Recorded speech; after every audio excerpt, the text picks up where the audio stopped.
Trifles, the best. How to write pieces in Excel column? এখানে Excel কলামে কিভাবে pieces লিখব। সাধারণত আমরা যদি এভাবে লিখি 300 পিসেস, দেন হচ্ছে 250 পিসেস, এরপরে 330 পিসেস, এরপরে 420 পিসেস, এভাবে সবগুলো ঘরে লেখার পরে আমরা যদি এখানে টোটাল করি ইকুয়াল টু, দেন হচ্ছে সাম ফার্স্ট ব্র্যাকেট, দেন এখানে টোটাল সংখ্যাগুলো আমি সিলেক্ট করে দেব, দেন ফার্স্ট ব্র্যাকেট ক্লোজ, এরপরে এন্টার প্রেস করব।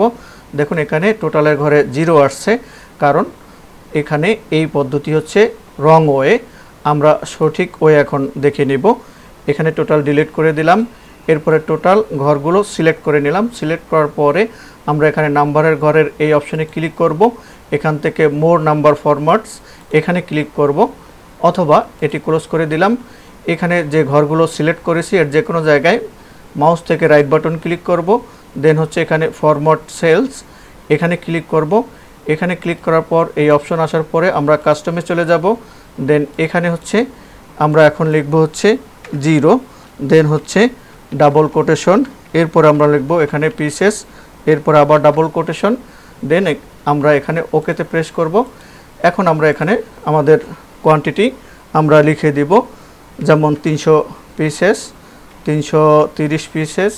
এখানে কিন্তু পিসেস কিন্তু অটোমেটিক চলে আসছে আমি সংখ্যা দেওয়ার পরই। 250, 520, এরপরে 450, 630, 720, এরপরে 815, এরপরে 610।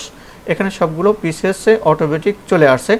এখন আমরা এখানে টোটাল করব, সমান সমানে আমরা ক্লিক করলাম, ইকুয়াল টু দিলাম, দেন হচ্ছে এখানে লিখব হচ্ছে সাম, দেন ফার্স্ট ব্র্যাকেট, দেন টোটাল এই কোয়ান্টিটি আমি এখন সিলেক্ট করে দেব, এরপর first bracket close, enter press করলাম।